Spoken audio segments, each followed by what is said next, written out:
cold wind moves through the empty streets of a forgotten industrial district. Neon lights flicker above abandoned storefronts. Somewhere in the distance, metal grinds against concrete.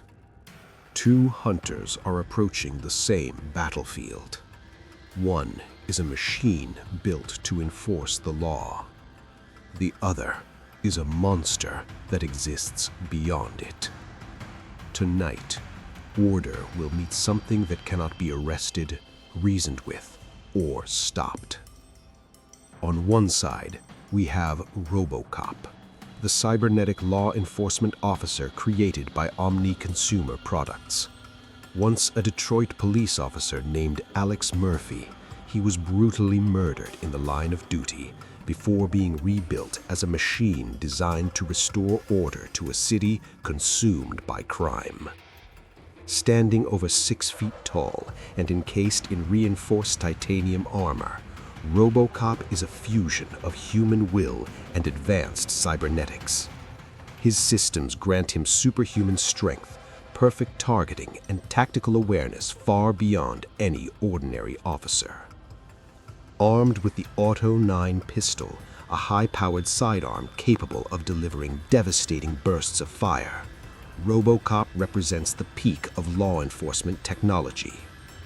His armor can withstand heavy gunfire, explosions, and high-impact trauma that would instantly destroy a normal human body. But RoboCop is not merely a machine. Within the steel shell remains the memory of Alex Murphy, a mind driven by an unbreakable directive: serve the public trust, protect the innocent, and uphold the law. His programming is precise, his movements calculated, his purpose absolute. On the other side stands Jason Voorhees, the silent executioner of Crystal Lake. Towering at nearly 6'5" and weighing well over 200 pounds, Jason is not a man in the traditional sense.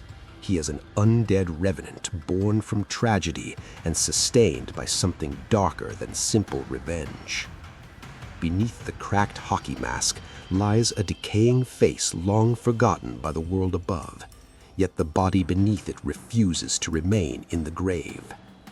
Bullets have slowed him, fire has scarred him, explosions have torn his body apart. None of it has ever been enough. Jason always returns. His weapon is simple: a rusted machete capable of splitting bone and steel with brutal force. But the blade itself is not what makes Jason dangerous. It is the patience behind it. Jason does not rush. He advances slowly, methodically, like a storm that cannot be outrun. We regularly post cinematic battles like this one, analyzing what would happen when legendary horror icons collide with forces beyond their world. Be sure to subscribe so you don't miss any of these confrontations. RoboCop's advantages begin with technology. His targeting system allows him to lock onto moving targets with surgical accuracy. Microprocessors constantly analyze distance, velocity, and threat level, ensuring that every shot fired has maximum efficiency. His armor plating is designed to resist military-grade weaponry, dispersing impact force across reinforced titanium and composite materials. Combined with cybernetic strength far beyond human limits, RoboCop can punch through concrete walls and lift objects weighing hundreds of pounds. Yet RoboCop is more than just technology. His greatest advantage is discipline. Unlike most combatants, he does not panic, hesitate, or act on instinct alone. His systems evaluate every threat logically, selecting the most efficient method of neutralization. Jason Voorhees operates on a very different principle. Jason is persistence made physical. He does not rely on strategy, technology, or complex planning. Instead, he overwhelms opponents through sheer endurance and brutality. Across decades of violent encounters, Jason has survived gunfire, impalement, electrocution, and massive trauma that would instantly destroy any living organism. His body continues moving long after pain should stop it. His strength allows him to crush skulls, snap spines, and throw grown adults across rooms with terrifying ease. But Jason's most dangerous trait is his patience. Once he identifies prey, he does not abandon the hunt. This creates a fundamental clash between two opposing systems. RoboCop relies on calculated precision. Jason relies on relentless inevitability. RoboCop's strategy would be immediate threat neutralization. Upon identifying Jason as a hostile entity, his systems would escalate force levels rapidly. High-caliber gunfire would be used to disable limbs and restrict mobility. If conventional rounds prove ineffective, RoboCop would adapt by targeting structural weaknesses or using environmental hazards to contain the threat. His objective would be simple: disable Jason's ability to move. Jason's strategy is far simpler. Close the distance. Once within reach, his overwhelming physical strength and brutal melee attacks become nearly impossible to survive. Night settles over an abandoned Detroit shipyard. Rusted cranes loom over silent cargo containers while waves crash against corroded steel docks. Police scanners detect an unidentified figure moving through the restricted zone. RoboCop arrives first. His heavy footsteps echo across the concrete as targeting sensors sweep the dark shoreline. Then, another presence emerges from the fog. Jason Voorhees steps into the pale glow of a broken streetlight. For a moment, both figures stand perfectly still. Then, RoboCop raises his Auto 9. 3 shots ring out in rapid succession. The bullets slam into Jason's chest with explosive force, tearing through rotting fabric and flesh. Jason barely reacts. He tilts his head slightly before continuing forward. RoboCop fires again, this time targeting the legs.